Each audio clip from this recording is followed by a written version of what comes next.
Enfant de 30 fois, vous êtes un pigeon qui se prend pour un coq. Il a du mal à différencier un faux et un tox, mais reconnaît un faux pote et un vrai. Il tire un trait sur ses rêves en espérant se faire des thunes. Il fait des études dans la gestion de commerce ou l'infocom. Et comme tout le monde déjà surdiplômé, ça ne l'aide pas plus. L'enfant des 30 foireuses est un culte, trop peu sûr de lui paume les valeurs qu'on lui inculque. Avant, il rêvait d'être grand, maintenant il rêve d'être enfant, car il se sent vieux dès 30 ans. Il n'est pas pressé d'entrer dans la vie d'adulte. Éternel adolescent qui refuse de sortir de sa bulle. Son chic est plus puissant que celui de la génération précédente. Alors, nous sommes à la rencontre artistique d'Ugine en Savoie et nous sommes avec Virginie qui est la coordinatrice, l'organisatrice, qu'est-ce qu'on dit?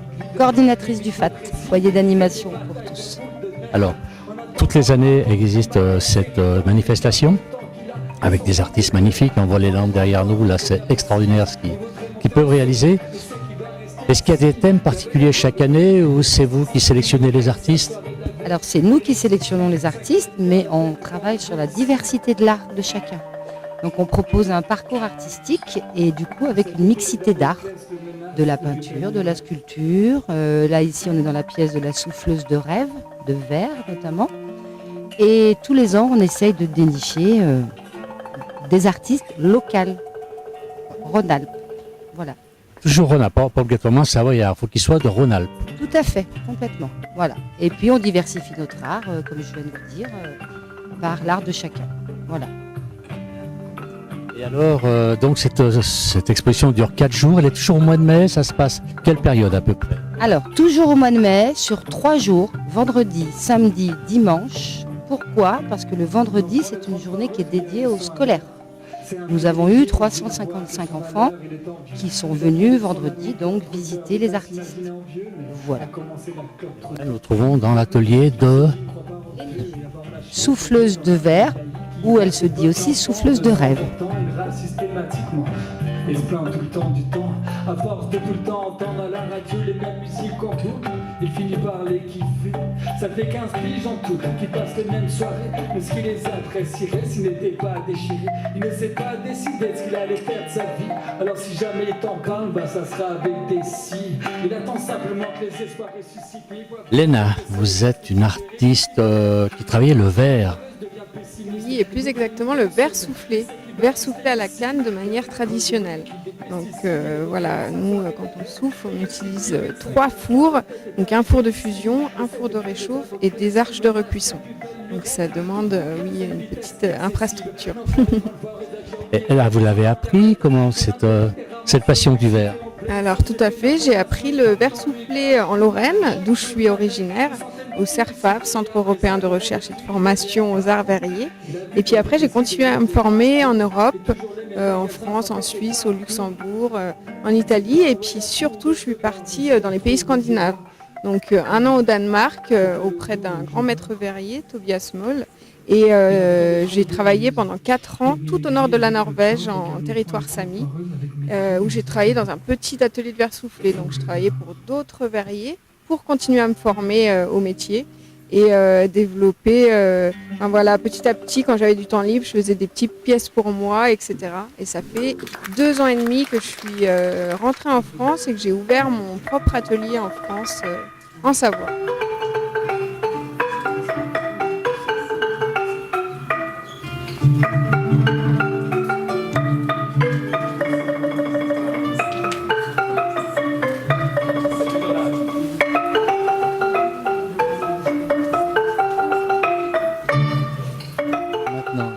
Maryvonne, qui est peintre, qui fait des choses un peu particulières, Maryvonne.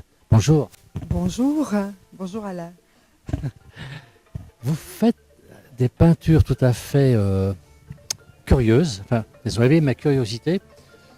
D'abord, j'ai l'impression que c'est des images d'Épinal.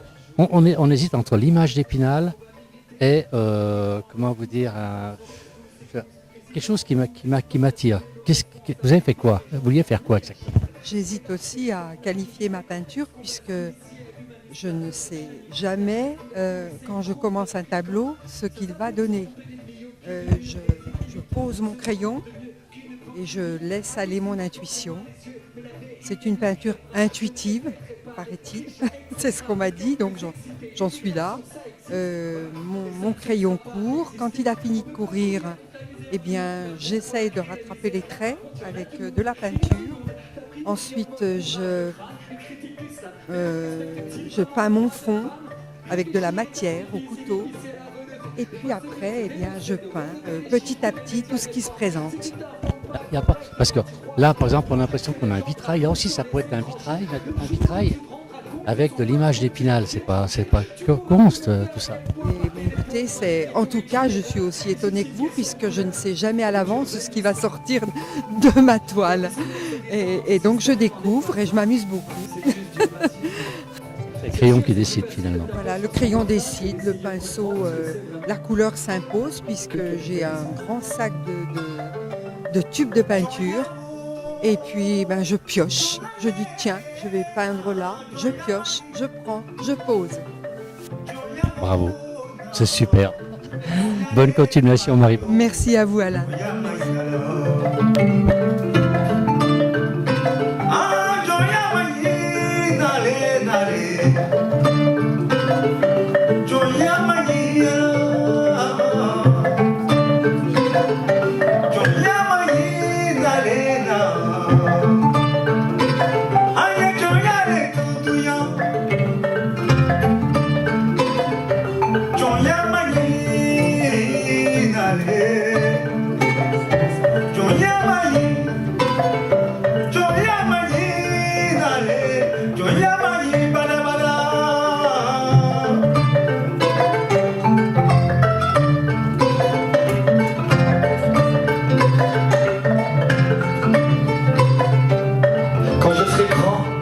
Je voudrais pas être un migrant, dénigré sur les écrans par des vieux écrits méprisants. Je voudrais pas risquer la prison pour des raisons étranges, être réprimé, déprimé, trimé pour n'être qu'un étranger qui dérange.